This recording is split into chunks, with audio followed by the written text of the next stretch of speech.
शुभाशीष देकर कृतार्थ करें। माननीय अध्यक्ष महोदय। है कि फिर से बगधार सीनियर सेकेंडरी स्कूल के वार्षिक पारितोषिक वितरण समारोह में मुझे आने का मौका मिला और आप सबसे मिलने का मौका मिला। मैं आभारी हूँ आप सबका, विशेष रूप से प्रिंसिपल, एक्टिंग प्रिंसिपल साहब आपका, आपके स्टाफ मेंबर्स का, स्थानीय पंचायत के, हमारे संगठन के सभी साथियों का और यहाँ उपस्थित बगधार पंचायत के प्रबुद्ध नागरिकों का कि आप सबने स्नेह सम्मान के साथ मेरा स्वागत किया। आप सबका बहुत बहुत आभार। धन्यवाद।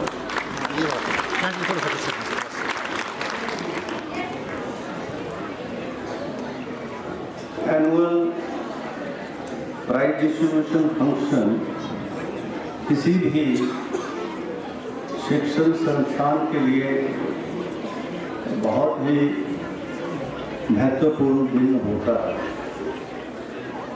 क्योंकि उस शिक्षण संस्थान के द्वारा वर्ष भर की गतिविधियों का लेखा जोखा वार्षिक इस और अभिभावकों को भी मिलता है।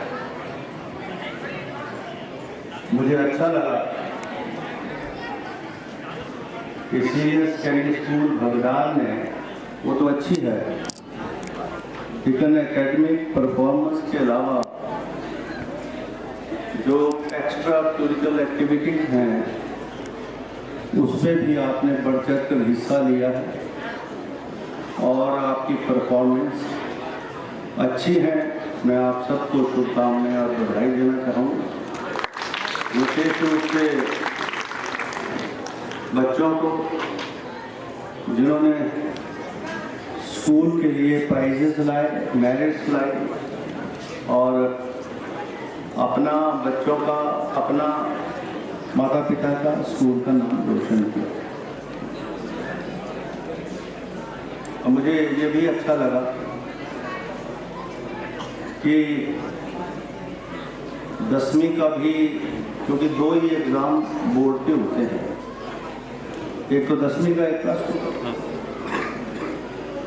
तो 10वीं में भी लगभग आपका रिजल्ट अच्छा 77% के थे और प्लस 2 में 85 प्लस है और लगभग 1 दर्जन के करीब बच्चे मेरिट्स में हैं, 90 प्लस हैं, 80 प्लस हैं, 70 प्लस हैं। तो उन सब बच्चों को, उन सब बच्चों के माता पिता को, टीचर्स को, स्टाफ को बहुत बहुत शुभकामनाएं और बधाई। और there is an always scope of improvement, there is nothing at fine, there is always a scope of improvement. वो भी आने वाले समय में आप उसका सुधार करेंगे और जो है ये शिक्षण संस्थान जो है प्रदेश भर के शिक्षण संस्थानों में बेहतर सिद्ध होगा, ऐसी मेरी कामना है और मेरी इस इच्छा की पूर्ति भी आप करेंगे ऐसा मुझे लगता है। आपके पास स्टाफ ऑलमोस्ट कंप्लीट है एक्सेप्ट एक कॉमर्स, ईटी और प्रिंसिपल। बाकी स्कूलों के कंपैरिजन स्कूल की दशा अच्छी है और स्टाफ भी अच्छा है, बिल्डिंग इंफ्रास्ट्रक्चर वो भी अच्छा है, मासवाए ग्राउंड के, तो अच्छा स्कूल है और इलाके की ज़रूरत थी। प्लस 2 है, स्ट्रेंथ 260 के करीब है, तो इसलिए अभी तो उस श्रेणी में नहीं है जो हिमाचल प्रदेश की सरकार ने निर्णय लिया है, शिक्षा विभाग ने निर्णय लिया है कि जहां जीरो एनरोलमेंट है, जहां ड्रॉप आउट्स ज़्यादा हैं, अभी भी बहुत सारे स्कूल डाउनग्रेड हुए हैं, कुछ स्कूल बंद भी हो गए। हम अभी सौभाग्यशाली हैं भटियात चुनाव के कि अभी हमारे यहाँ ऐसी परिस्थिति पैदा नहीं हुई। तो मैं ये समझता हूँ बच्चों की संख्या पर्याप्त बनी रहेगी, स्कूल आगे बढ़ेंगे और जो स्टाफ की छोटी मोटी कमी है जिसमें कॉमर्स का पर्टिकुलरली वो हम भरेंगे।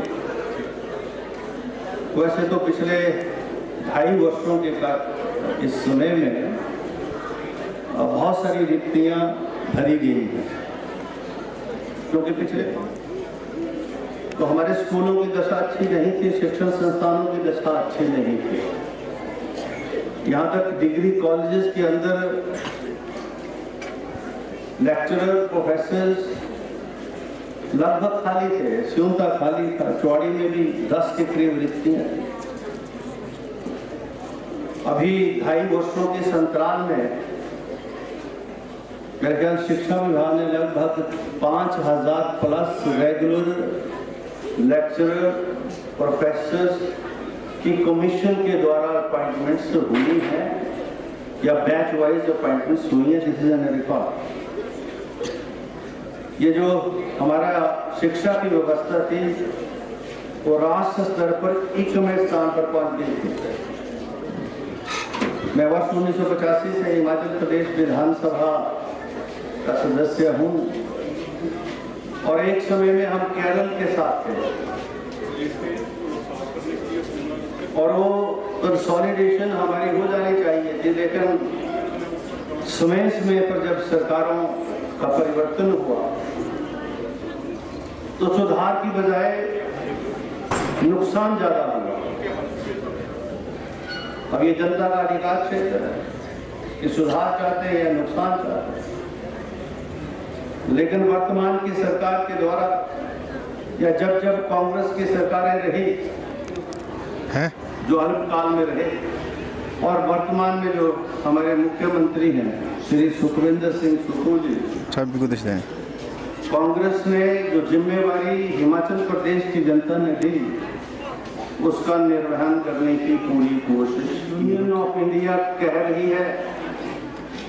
यही हिमाचल प्रदेश जो शिक्षा में पिछड़कर 21वें स्थान पर था, आज फिर से 4थे स्थान पर पहुंचा है। ये अपने आप में एक क्रेडिट भी है, बधाई की बात भी है।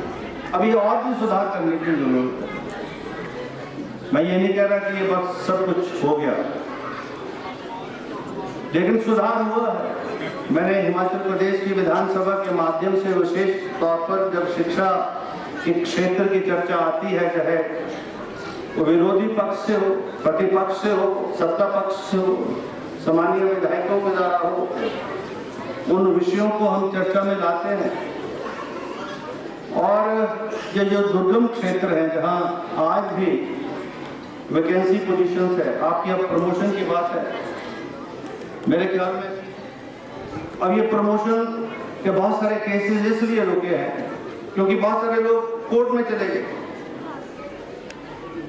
सरकार तो करना चाह रही है, लेकिन अब जो मामले कोर्ट में पेंडिंग है, अब उसके ऊपर कोई निर्णय हो नहीं सकता, तो कोई ना कोई व्यक्ति हाई कोर्ट चला जाता है, फिर वो हाई कोर्ट में मैटर डिस्पोज ऑफ नहीं होता, वर्षों तक पेंडिंग रहता है और नुकसान जो है प्रदेश की जनता को होता है। ये दुर्भाग्य है। यद्यपि अदालतों को निर्णय जल्दी करने चाहिए। अब हमारे यहाँ आज के, मैं खुद प्रैक्टिसिंग लॉयर रहा हूँ और आज सुप्रीम कोर्ट के जज हों या बहुत सारे ऐसे जुडिशियल ऑफिसर्स हों जो इस बात को मानते हैं कि हमें जुडिशियल सिस्टम के अंदर बहुत सारे सुधार करने की जरूरत है, न्याय प्रक्रिया को और जल्द करने की जरूरत है। जो संविधान में जो दायित्व जो है कार्यपालिका के अलावा, पार्लियामेंट के अलावा जो है जुडिशरी को दिया। मैं अभी था इंग्लैंड में और मैं जाता, अभी इंटरनेशनल कॉन्फ्रेंसेस में भी जाने का मौका मिला और इससे पहले पोल्यूशन कंट्रोल बोर्ड का चेयरमैन था तो वर्ल्ड कॉन्फ्रेंसेस में तब भी जाने का मौका मिलता। मैं देखता हूँ वहाँ अगर आज कोई क्राइम होता है तो 1.5 महीने के बाद उस व्यक्ति को, अगर उस व्यक्ति ने दोष किया तो उसको सजा हो, जो है दोष मुक्त होता। That is the speedy justice which those countries are delivering to the public at large. और हमारे यहाँ बेटा कर देता है, पोता आगे जाके सुनता है, एक के बाद दूसरा, दूसरे के बाद तीसरा, तीसरे के बाद चौथा। कोई ऐसा केस नहीं है जो 3 साल 4 साल से पहले जिसका निर्णय होता है, वो भी अगर हमारे जो लर्नड एडवोकेट्स हैं और जो सरकारी प्रोसिक्यूटर्स हैं उसमें सहयोग करें।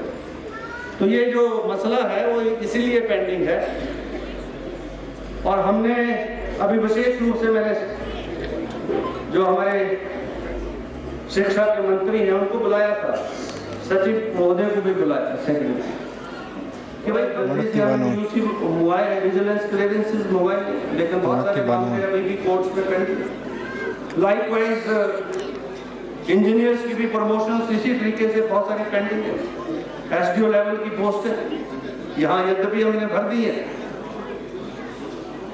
अब इसका जो नेट रिजल्ट है, लोग तो प्रश्न जो है सिर्फ प्रतिनिधियों से ही पूछेंगे, सरकार से ही पूछेंगे, यद्यपि सरकार का दोष उसमें कितना है वो हम जो है ये गैप बढ़ता है और जनता में निराशा पैदा होती है और वो निराशा जो है फिर वो बदलाव में दिखती है।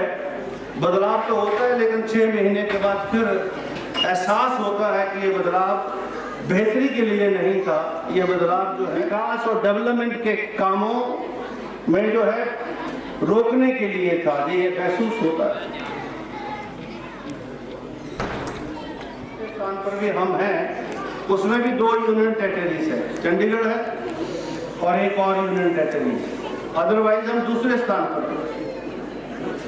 आज हिमाचल प्रदेश जो है 99% साक्षरता की दर हासिल कर चुका।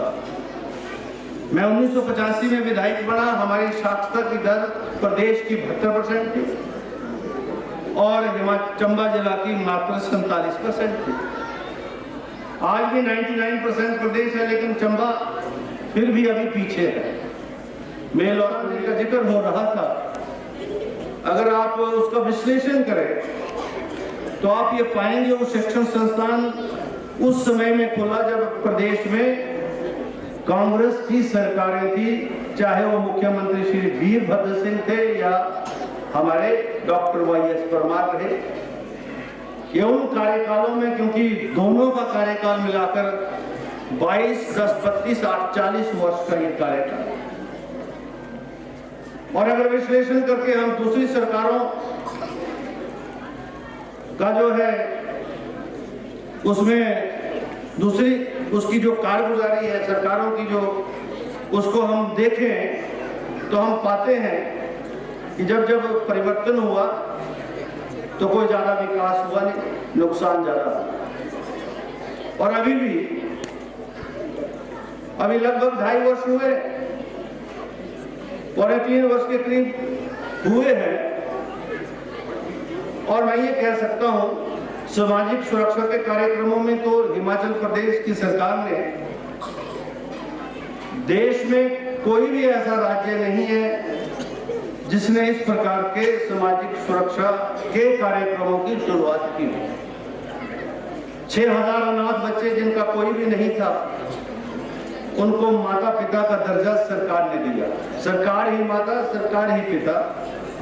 23 वर्ष तक पढ़ाई लिखाई, सेटलमेंट, पॉकेट अलाउंस, घूमने की बात की सारी व्यवस्था ऐसे नहीं की नीति के माध्यम से, घोषणा के माध्यम से, ये सारी व्यवस्था कानून के माध्यम से विधानसभा से हुई, ताकि बदलते परिवेश में कोई भी व्यक्ति जो है इसके ऊपर कोई निर्णय बदल ना सके। जैसे महात्मा गांधी रोजगार गारंटी योजना, अगर यूपीए की सरकार में वो महात्मा गांधी रोजगार गारंटी योजना का कानून नहीं बनता तो ये तो योजना बंद हो गई होती।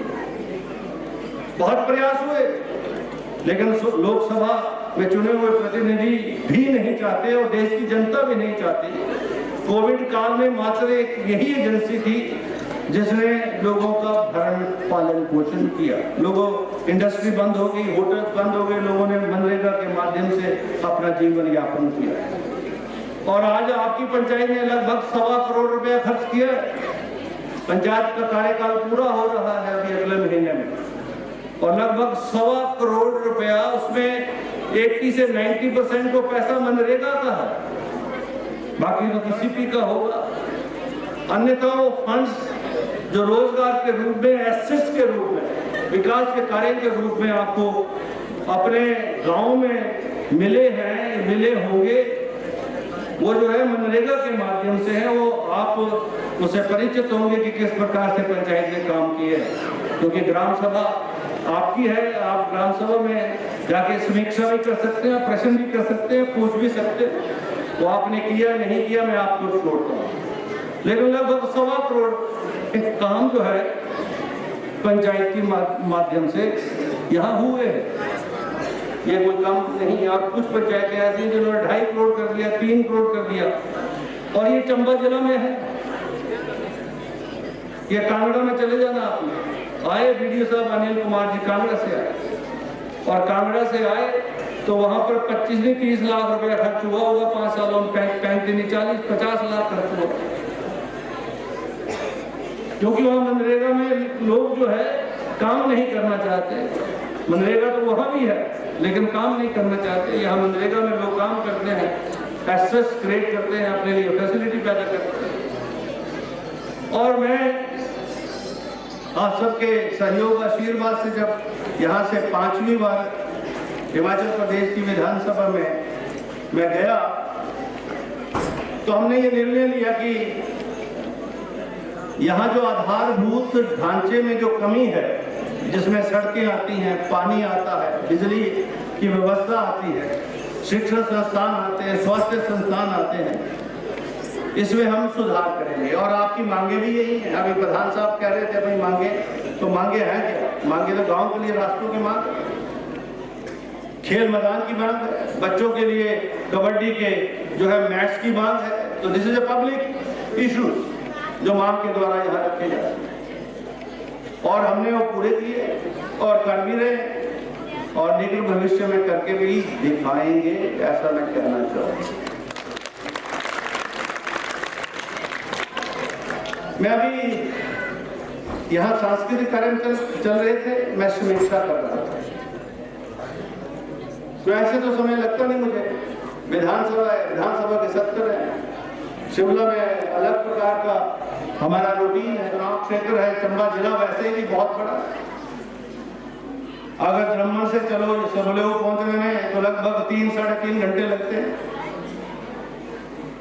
और सियूत से चलो तो 3 घंटे लगते हैं। कोई भी सब डिवीजन हेडक्वार्टर चंबा में 3 घंटे 2.5 घंटे से कम नहीं है, और सियूत से मैं 2.5 घंटे में 3 जिले पास कर देता हूँ। कांगड़ा, हमीरपुर और बिलासपुर पहुंच जाता हूँ 3 घंटे में। यहाँ सब डिवीजन हेडक्वार्टर से डिस्ट्रिक्ट हेडक्वार्टर नहीं पहुंच सकते। अब ये दुर्गम क्षेत्र है चंबा का, लाहौल स्पीति के बाद क्षेत्रफल में सबसे बड़ा, और कई बार बड़े प्रश्न पैदा होते हैं, इतना बड़ा क्षेत्रफल होने के बावजूद आबादी तो 6 लाख के करीब ही है, और इस क्षेत्रफल में आधारभूत ढांचा पैदा करना एक बहुत बड़ी चुनौती थी। ये कोई कम चुनौती नहीं थी। ये बड़े बड़े पहाड़ों के ऊपर बिजली की लाइनें, बड़े बड़े पहाड़ों के ऊपर पीने के पानी की योजनाएं, ये शिक्षण संस्थान, ये स्वास्थ्य संस्थान, ये सड़कों का निर्माण, ये कोई कम चुनौती नहीं थी। ये बहुत बड़ी चुनौती, खुद पैदल जाते थे। और मैं 1985 में विधायक बना तो सियूता से मुझे नजदीक की पंचायत गरनोटा, वहां पैदल जाना पड़ता था। There was no link road to Garnota. not to talk of Tikri, Sumot and other areas. 90% of the area was without roads, main road.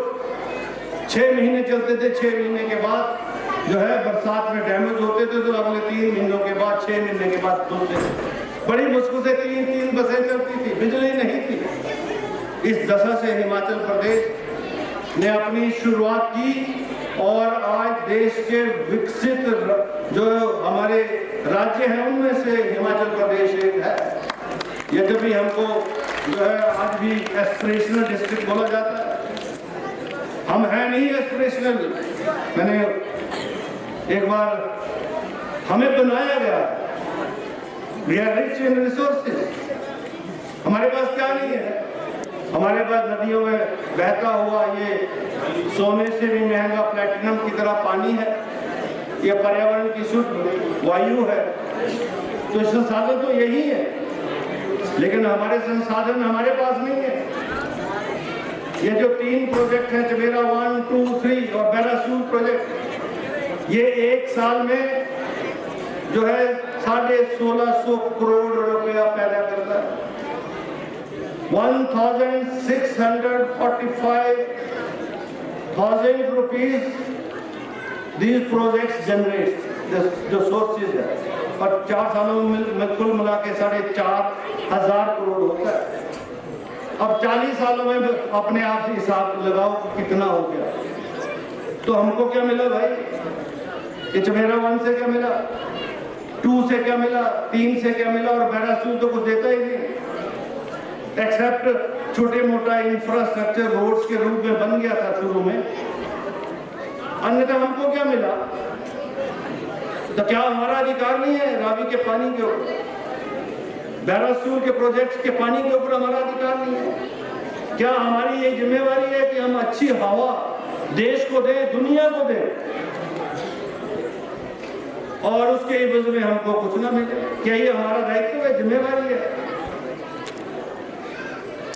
इस बार इंटरनेशनल कॉन्फ्रेंस में ये क्लाइमेट चेंज का एक इशू था। Where I spoke, I said, क्या ये developing countries की है, उन स्टेट्स की जिन्होंने पर्यावरण का संरक्षण किया, क्लाइमेट चेंज को रोकने में अपना योगदान दिया, क्या ये उनका दायित्व है, जिम्मेवारी है कि वो अच्छी हवा सारी दुनिया को दे? देश को तो हम दे और इसके एवज में हमको कुछ मिलेगा। और क्लाइमेट चेंज अब चर्चा में है अंतरराष्ट्रीय स्तर पर, तो ये इनएविटेबल है, ये तो होगा, इसको नहीं रोक सकता कोई। कुदरत ने जो है अपना स्वरूप बदला है। मैं भी कह रहा था रोशन जी को कि मौसम इतना खराब है, सुबह इतनी ठंड होती है और थोड़ा सा भी इस मौसम को लाइटली लो तो शाम को आपको जो है फ्लू हो जाएगा, कोल्ड हो जाएगा, और वो कोल्ड भी ऐसा है जो महीना तक ठीक नहीं होगा, क्योंकि वो वायरल इन्फेक्शन ही ऐसा, नए वायरसेस क्रिएट हो गए। यानी ये मैं नहीं बोल रहा हूँ, ये इंटरनेशनल कम्युनिटी के अंदर वो सारे देश बोले कि now the medical courses are required to be changed in view the climatic change. नई डिजीज आ गई, तो ये तो होना है। लेकिन अब जिस प्रदेश ने हवा में, अच्छे पानी में कंट्रीब्यूट किया, उसको कुछ मिलना तो चाहिए भाई, उसके एवज में कार्बन क्रेडिट्स के रूप में उसको मिलना चाहिए। और ये हम राष्ट्रीय फोरम्स में, अंतरराष्ट्रीय फोरम्स में इस विषय को उठाए। माननीय प्रधानमंत्री जी आए, डिजास्टर हुआ, सिराज में सबसे ज्यादा हुआ, मंडी के लिए करनी है, उसको डिमोलिश करके दोबारा से रिकंस्ट्रक्ट करना है, दिस इज अनदर इशू। लेकिन जिसका सब कुछ चला गया, उसको तो घर बनाने के लिए कुछ ना कुछ तो चाहिए। 50,000, 60,000, 20,000, 25,000 हमने 21 लाख में बांटा, मैंने खुद हमारे प्रशासन के अधिकारियों के साथ। लेकिन वो 10,000, 5,000, 20,000, 30,000 से मकान नहीं बनता। मैंने कहा सरकार को निर्णय लेना पड़ेगा, मुख्यमंत्री जी आपको, और जल्दी से जो है, जैसे आपने मंडी में ये स्पेशल पैकेज जो पिछली बार भी वर्ष 2023 के नुकसान में आपने घोषित किया था, उसको दोबारा से कर दिया तो हुआ, और मैं आभारी हूँ। अभी मंडी में जितने प्रभावित परिवार थे, उनको पहली किस्त के रूप में 4 लाख रुपया जो है हिमाचल सरकार ने अपने खजाने से दिया। और अभी 29 तारीख को चंबा जिला में भी मुख्यमंत्री भी आ रहे, मैं भी उसमें होऊंगा। हमारे यहाँ जो प्रभावित परिवार हैं, यहाँ तो लगभग 11 ऐसे व्यक्ति हैं जिनका पूरी तरह से मकान क्षतिग्रस्त हुए, और कुल मिला के जो है 20 के जिला चंबा में कम है टोटल, लेकिन जो भी ये परिवार हैं लगभग 2000 के करीब, जिसमें जो है 100-200 के करीब ऐसे हैं जिनका ज़्यादा नुकसान हुआ, बाकी पार्शली है, कम नुकसान वाले हैं। इन सब परिवारों की इमदाद हिमाचल सरकार पहली किस्त 4 लाख के रूप में जो है अब 28 या 29 को हम करने जा रहे हैं। पहले भी किया, अब भी कर रहे हैं।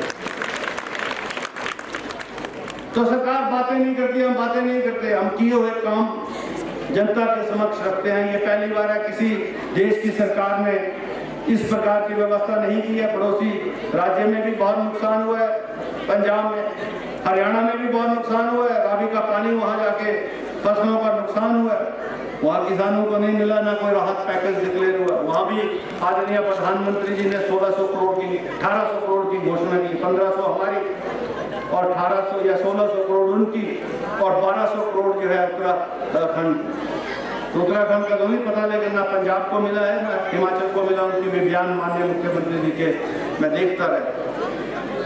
तो क्या फायदा उस घोषणा का? हमने यहाँ आए, लोगों ने मांग की, मांगे चली रही है। अभी प्रधान साहब फिर मांगे पर मांगे, और मैं बता दूं इस इलाके में पिछले 2.5 वर्षों में नगाली से 5, टप्पर से 9, बगधार से 5, डलोग से 3, मोरनू से, मेल से, कुल मिला के 27 ऐसे मांगे, प्रपोजल्स छोटे सड़कों की एम्बुलेंस रोड की यहाँ से आई, जिसमें लगभग 27 बस्तियां जो है इस एम्बुलेंस रोड के निर्माण से जुड़ेंगी, 27। और हमने उसमें तो काम शुरू कर दिया, कुछ कंप्लीशन पर है, और बाकी हमने डीपीआर बना दिए और फॉरेस्ट क्लियरेंसेस वगैरह जो है वो हो रहा, और लगभग 34-35 किलोमीटर नई सड़क का निर्माण इन सड़कों के बनने के बाद होगा। 27 सड़कों का, जो मात्र मेल से लेकर समड़ेऊ तक और नगाड़ी तक है इन पंचायतों की, जिसकी वोटिंग स्ट्रेंथ 12,000 और जिसको कुलदीप सिंह को मात्र 3,000 मिले। दूसरे क्षेत्र की तरह जहां जो है अच्छा परसेंटेज रहा है, उसके बराबर ही किया जाए। ये तो है सड़कों के क्षेत्र में पीडब्ल्यूडी, और पानी के क्षेत्र में भी पिछले 2 वर्षों में लगभग, जब मैं आया तो किसी का नलका नहीं है, किसी को छोटे मोटे पानी की प्रॉब्लम है, कुछ डंगा लगना है, कोई रास्ता बनना है, कोई पुल बननी है। ये लगभग 136 ऐसे काम थे, 136 काम जो विभाग के पास पहुंचे पिछले 2.5 वर्षों में, और इन 136 कामों को हमने कंप्लीट कर दिया। लगभग मेरे ख्याल 2 करोड़ 3 करोड़ इसके ऊपर खर्च हमने किया, जो छोटे छोटे काम,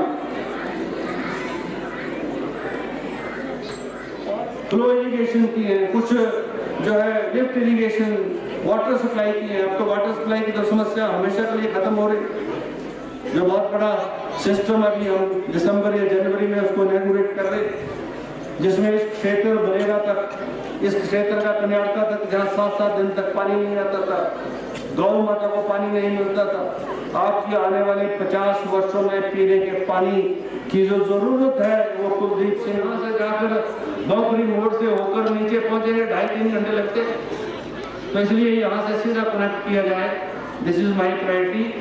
और ये छनुई से लेकर नगाड़ी सड़क निर्माण की हमारी प्रायोरिटी है, जिसको बहुत जल्द हम पूरा करेंगे। ऐसे ही खून से लेकर क्वाड होती हुई नीचे मेन रोड के साथ वो मिले अप टू क्वाड बना दी है पीछे, उसका अगला जो टेंडरिंग प्रोसेस है वो स्टार्ट हो रही, ताकि नीचे से कोई आना चाहे तो बाया समलाओं के बजाय सीधा नीचे जाए, यानी निचली सड़क या निचले गांव जो है उसके साथ जो है जहां भी उसको आना जाना है कोई ब्लाइंड सड़क जाए।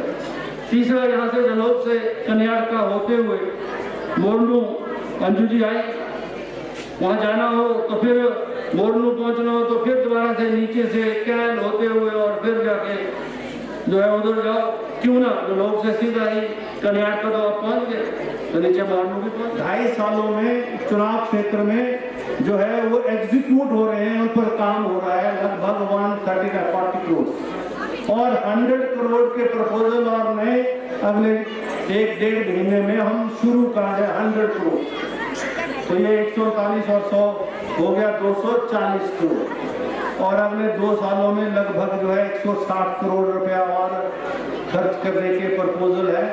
यानी कुल मिलाकर जो है पीडब्ल्यूडी विभाग में ही हम 300 से 400 करोड़ रुपया सड़कों के निर्माण पर हम खर्च करने जा रहे हैं। टनल को जोड़ूंगा तो हजारों करोड़ हो गए।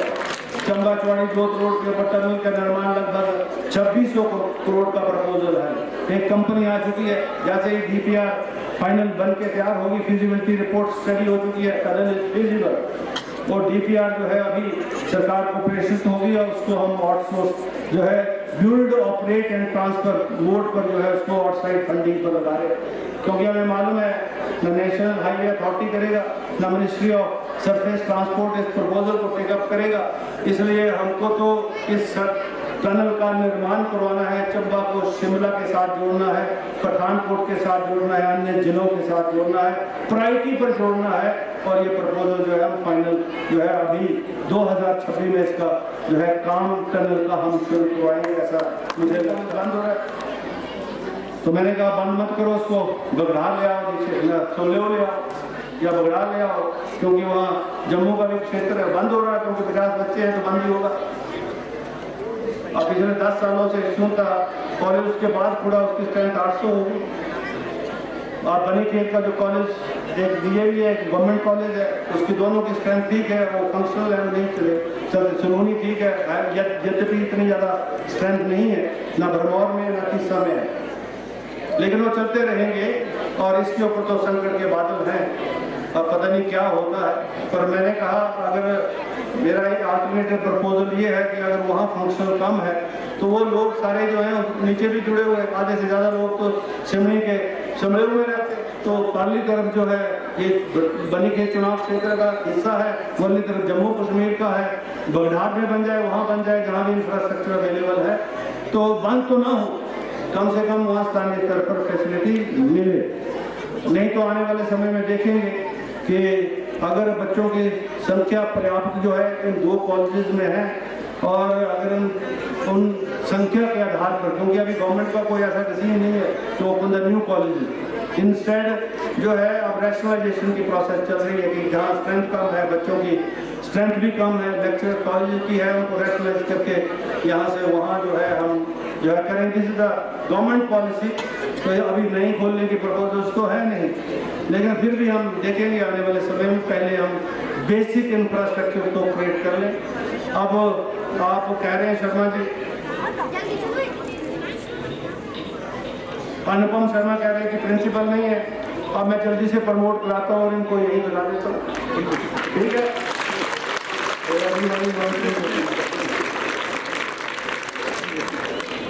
और ये जानना चाहते हैं तुम्हारी, तो मुझे और फिर ढूंढना पड़ेगा यहाँ, लेकिन ये प्रोसेस जो प्रमोशन की है बहुत जल्दी अब कंप्लीट होगी और मुझे लगता है कि विंटर सेशन जब विधानसभा का होगा तब तक ये ऑर्डर्स वगैरह हो जाएंगे।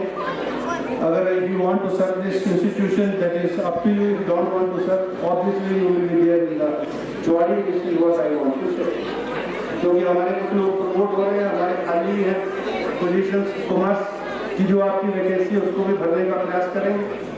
और यहाँ अब कबड्डी मैच चाहिए और ग्राउंड बनाने के लिए बोला जेसीबी फेरो और बना दो। भाई साहब आपको अभी उसका FRA वगैरह भी करना, जमीन किसकी है, किसके नाम से है, कोई NHPC की है कि जंगलात विभाग की है, यानी हिमाचल सरकार बजरिया जल्लाद विभाग वो सारी चीज़ें आप कंप्लीट करो, फिर मैं डोजर में फिरवा दूंगा, चिंता न करो।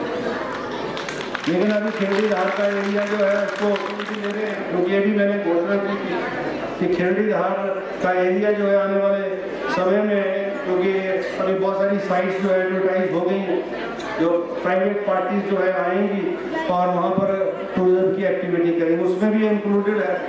और साथ में हेली टैक्सी के लिए, हेलीपैड के लिए भी इंक्लूडेड है। तो अभी ये सारी चीज़ें हैं। और आपका स्कूल को ग्राउंड भी चाहिए, और जब तक ये ग्राउंड नहीं होगा तो आने वाले समय में आप ये मैट वगैरह की बात कर रहे हैं, मैं बात भी करूँगा, क्योंकि यूथ एंड स्पोर्ट्स डिपार्टमेंट का काम यही है। अभी कुछ प्रपोजल्स आए हैं जिनको हम उनको भेजेंगे। हाल तो उनकी ठीक नहीं है, क्योंकि स्टेडियम्स वगैरह बनाने में 8-8 साल हो गए, फॉरेस्ट क्लियरेंसेज हो गई। हमारे मंत्री नौजवान ने, मैंने उनसे कहा है कि भाई ये छोटा सा डिपार्टमेंट है, 25 नहीं 30 स्टेडियम होंगे, जल्दी से इसकी FRA वगैरह क्लियरेंस करवा के जो है आप इसका निर्माण कार्य शुरू करिए। ये स्कूलों में जो मांग है अतिरिक्त यूथ की, चाहे वो कबड्डी मैच हो या अन्य है, उसको पूरा करिए। और सरकार की नीति भी है तो वहाँ से करवाने की कोशिश करेंगे। नहीं होगा तो कुलदीप सिंह करेगा, ऐसा विश्वास मैं आपको देता हूँ। और बच्चे बहुत अच्छा, यू स्टार्टेड विद कहानी madam, why you started with Rajasthan, why not with Himachal? मैंने एंड के लिए रखा था, वो हमारा एक सरप्राइज है, इसलिए वो लास्ट के लिए रखना चाहती हूँ। आप राजस्थान की संस्कृति को जानो, हरियाणा को जानो, पंजाब को जानो, उत्तर प्रदेश को जानो, बहुत अच्छी बात है, लेकिन अपनी मत भूल जाना। नहीं सर, वो जब आप देखेंगे तब आपको गिला शिकवा आपका खत्म हो जाएगा। मेरा कोई गिला शिकवा नहीं। और ये जो है, ये जो बिल्ट अप म्यूजिक है उसके ऊपर तो परफॉर्मेंस अच्छी है, कोई भी डांस कर लेगा। पहाड़ी आएगी। तो बच्चों के अंदर ये जो हमारी संस्कृति है ये भी पनपे, ये भी शिक्षण संस्थानों का दायित्व है।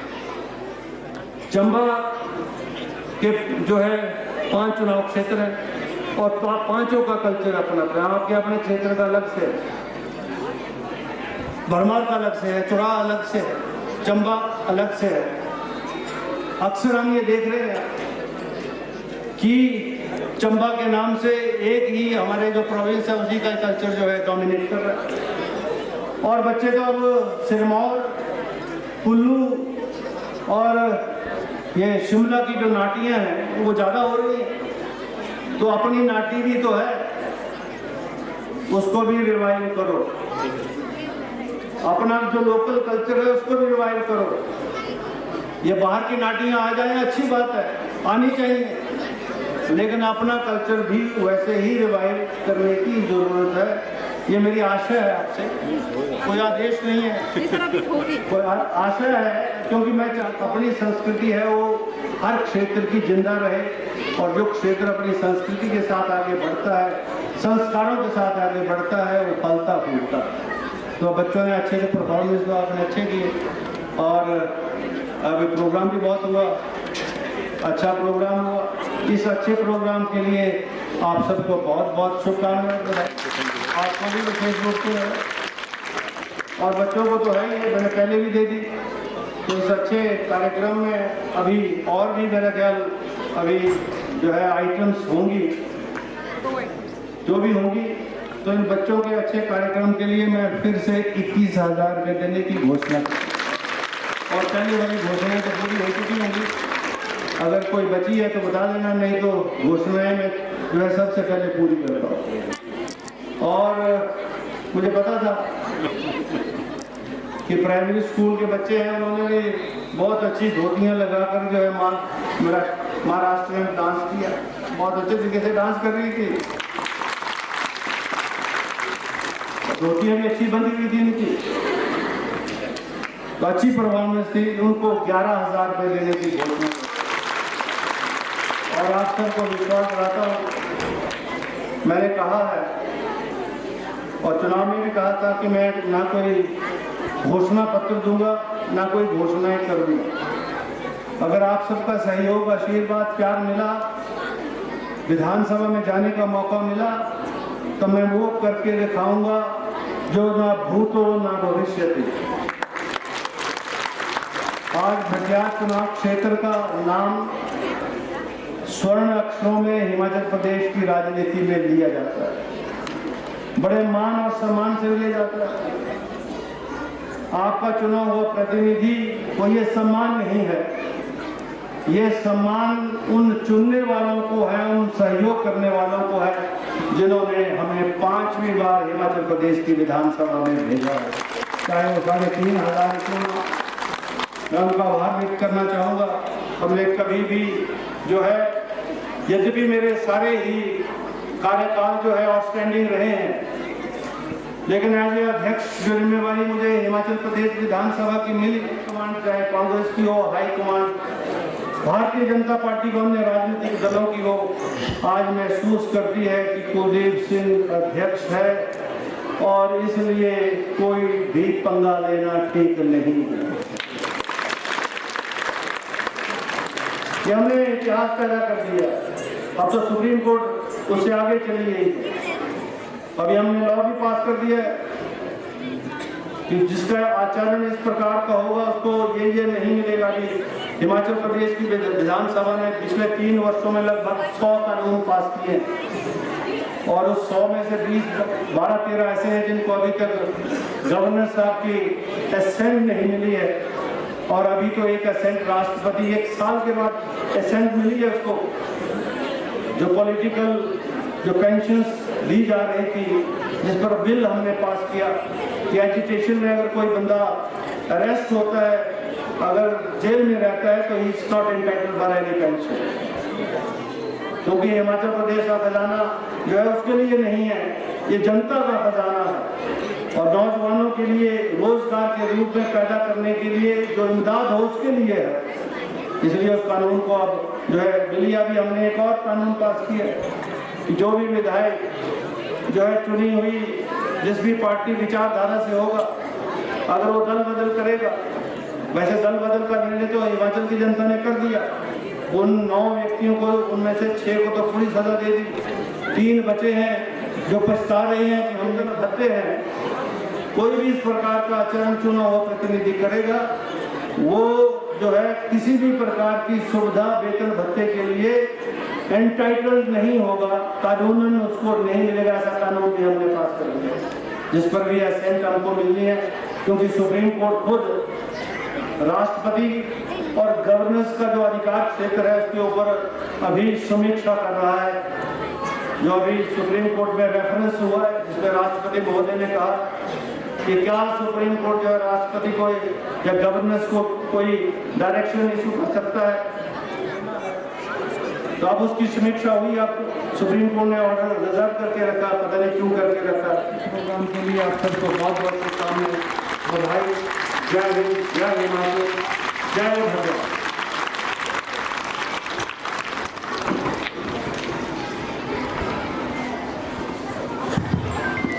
किट वाले बच्चे तैयार रहेंगे अभी, और पहाड़ी फोक डांस के बच्चों से गुजारिश रहेगी कि वो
अब मैं सादर आमंत्रित करना चाहूँ अक्षित कुमार 88.94% मार्क्स से सेकेंड और थर्ड विशाल राणा 88.75% मार्क्स के। नेक्स्ट सेवेंथ वाले बच्चे रेडी रहेंगे। फर्स्ट है प्रत्यूष, फर्स्ट पोजीशन सेवेंथ में स्कोर की है प्रत्यूष ने 95% मार्क्स और अंतरिक्ष राणा 81% मार्क्स। एक मिनट सर, बुढ़िया सामने देखना बेटा। नेक्स्ट हमारी क्लास है जो पिछले साल 9th क्लास में जो बच्चा आपको नाम पता है आगे खड़े हो जाए आके, वैभव राणा 91.29% मार्क्स के साथ और थर्ड रिधिका 84.71% मार्क्स के साथ थर्ड पोजीशन इस बच्ची ने ली है। नेक्स्ट 10th क्लास मान्या शर्मा, सक्षम ठाकुर, साक्षी।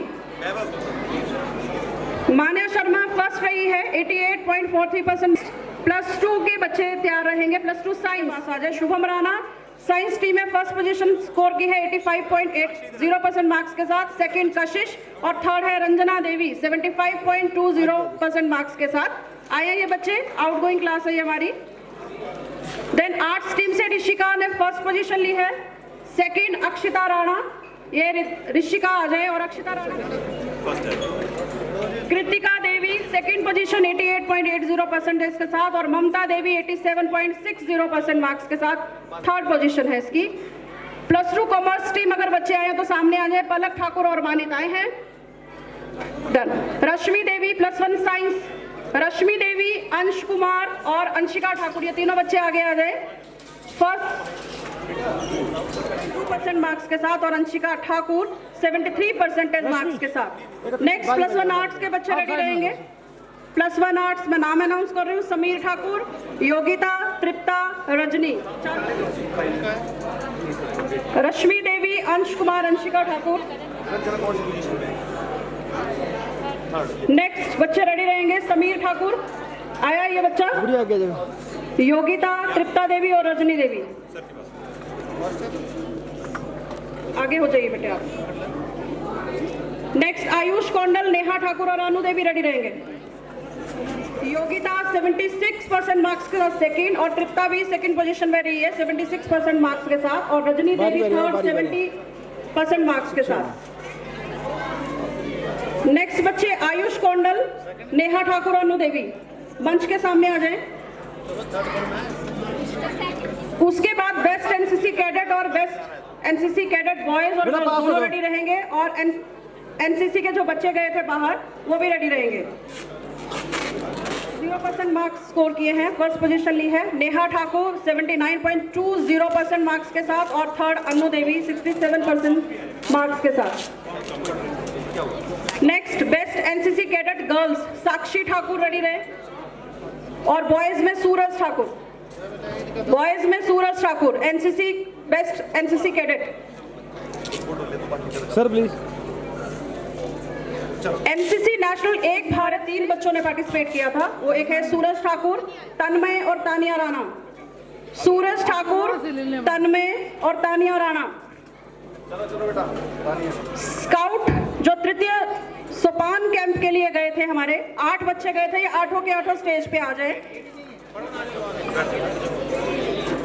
पास हो जाओ बेटा, बेटा तो खड़ा हो जा, खड़ा हो जा, पास में पीछे हो जा। ये 3 बच्चे ये प्राइज लेने के बाद यहीं खड़े रहेंगे। प्रत्यूष जिसने फर्स्ट पोजीशन हासिल की है, शिवार्णव जिसने सेकंड पोजीशन हासिल की है, और थर्ड रहा है अभिनव Sharma.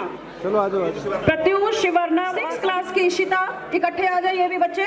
Bhubaneswar Singh 7th class, Shivarnav 8th class, ये बच्चा यहीं खड़ा रहे। अंतरिक्ष राणा 9th क्लास और दिव्यांशी इसके साथ में, और विनय कुमार क्लास 10th से।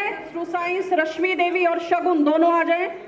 +2 आर्ट्स योगिता देवी और +2 कॉमर्स मोहित, ये सारे बच्चे आ जाए बेस्ट अटेंडेंस अवार्ड के लिए। एक बार मैं दोबारा नाम बोल रही हूँ, ध्यान से सुनते चले। Ishita class 6, class 7 Bhuvneshwar, class 8 Shivarnav, class 9 Antariksh Rana, 2 बच्चे हैं क्लास 9 से, एक दिव्यांशी है साथ में। क्लास 10 विनय कुमार, +1 उर्वशी, साइंस से आर्ट्स टीम से साक्षी, +1 कॉमर्स दिनेश कुमार, +2 साइंस से रश्मि देवी, +2 आर्ट्स से योगिता एंड +2 कॉमर्स से मोहित। उसके बाद vocational skill competition district level पे हुआ था। ऋषिका ये रेडी रहे अपनी प्राइज के लिए। फर्स्ट पोजीशन इस बच्ची ने हासिल की थी। ऋषिका सामने मंच पे आ जाए। देन उसके बाद स्पोर्ट्स एक्टिविटी वाले बच्चे रेडी रहेंगे, जो कबड्डी की पूरी के लिए जो अंडर 19 में बच्चे डिस्ट्रिक्ट लेवल पे गए थे वो रेडी रहे। आर्यन +1 इकट्ठे आएंगे ये बच्चे, एथलेटिक वाले भी। +1 कृष ठाकुर +2, ये सारे बच्चे इकट्ठे आ जाए मंच पे। State level under 19 tournament at Sundernagar, उसमें राहुल कुमार क्लास +1 जिसने स्टेट लेवल टूर्नामेंट में पार्टिसिपेट किया था, राहुल कुमार +1 स्टेज के सामने आ जाए। और अंडर 14 डिस्ट्रिक्ट लेवल की जो टीम थी वो भी मंच के सामने आ जाए। आदित्य कुमार, आदित्य तो वो बच्चा खड़ा है, राहुल खड़ा। अंडर 14 वाले आदित्य कुमार, कार्तिक ठाकुर, मोहित ठाकुर, रजत ठाकुर, अनवी, काव्यांशी, ये बच्चे सारे मेल वॉलेंटियर है।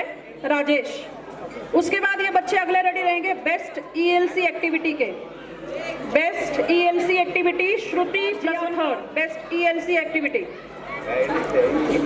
आगे साइंस मॉडल कंपटीशन वैभव राणा। जूनियर ग्रुप में काव्यांशी फर्स्ट, और इसी के साथ वंशिका, दोनों आ जाए स्टेज पे। काव्यांशी और वंशिका 9th क्लास की है वंशिका। सेकंड विशाल राणा और अरुण शर्मा, और थर्ड सक्षम। ड्रिल एनसीसी के बच्चों ने जो कैंप अटेंड किया था बनी खेत में, उसमें ड्रिल में जो फर्स्ट आई थी लड़की वो Tania Rana class 10th। Essay writing में फर्स्ट आई थी लड़की शबनम गुलेरिया क्लास 12th, ये भी सामने आ जाए। तानिया राणा और शबनम गुलेरिया। और बेस्ट इन पायलटिंग का अवार्ड इस बार जा रहा है साक्षी क्लास +1 और तानिया राणा क्लास 10th।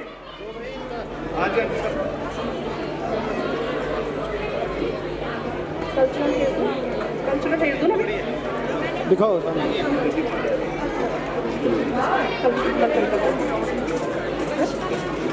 उसके बाद तैयार रहेंगे राजस्थानी फोक वाले बच्चे, सामने आ जाए स्टेज पे प्लीज। स्टेज के सामने आ जाइए बच्चे जल्दी से। सरस्वती वंदना की लड़कियां, बेटा आगे मत आओ, जल्दी करो, जल्दी। ठीक है। महाराष्ट्र वाली लड़कियां इनके पीछे। खड़े हो जाओ। उसके बाद हिमाचली फोक सॉन्ग जो गया है अंकिता एंड पार्टी बॉयज भी थे इसमें साथ में। हिमाचली फोक के बच्चे, फिर हरियाणवी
मंच पर एसडीएम, और उसके बाद में गेस्ट ऑफ ऑनर के लिए मंच पर बुलाना चाहूंगा नरेंद्र चौधरी जी, एक्सीन जल शक्ति विभाग Shri Rakesh Thakur ji, XEN electricity Shri Pankaj Rathore ji,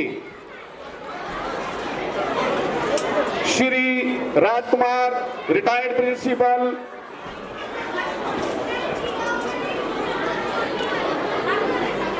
Shri Roshanlal advocate, Shri Balraj Thakur,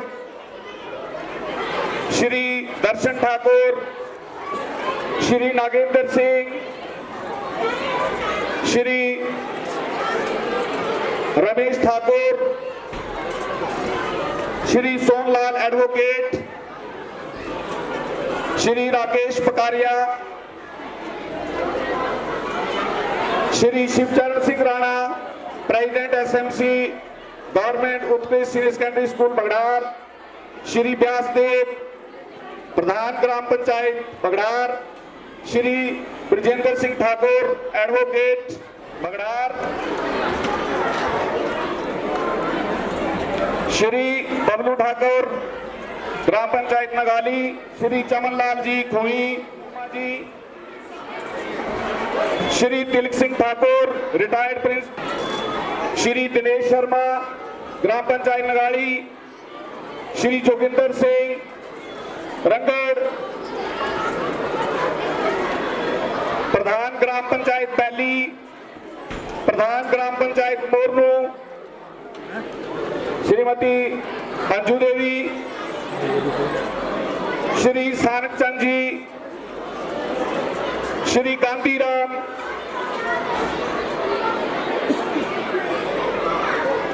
ऑफशेडिंग principal government senior secondary school Nagadi Sandeep Rathore ji,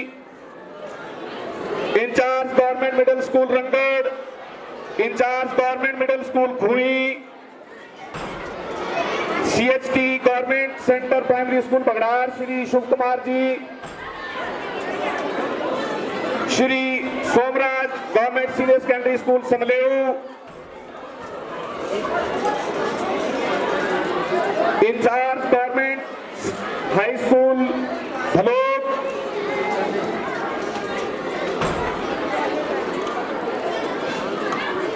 Shri Krishna Chand लंबरदार खुई,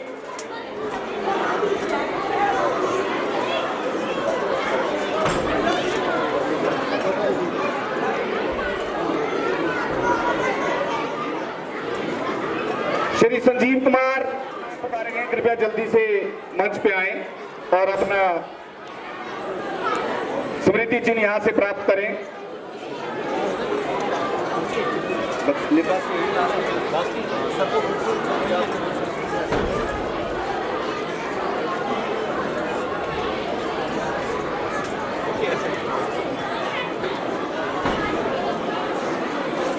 एसएचओ डलहौजी, एपीआरओ डलहौजी श्री राकेश कुमार जी, ये भी मंच पे आए।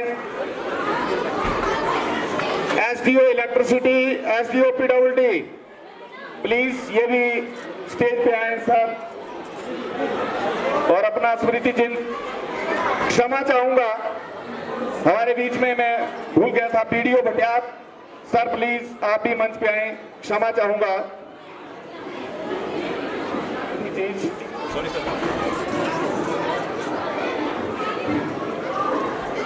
धन्यवाद सर। इसी के साथ हमारा आज का ये वार्षिक पारितोषिक वितरण का ये कार्यक्रम यहीं पे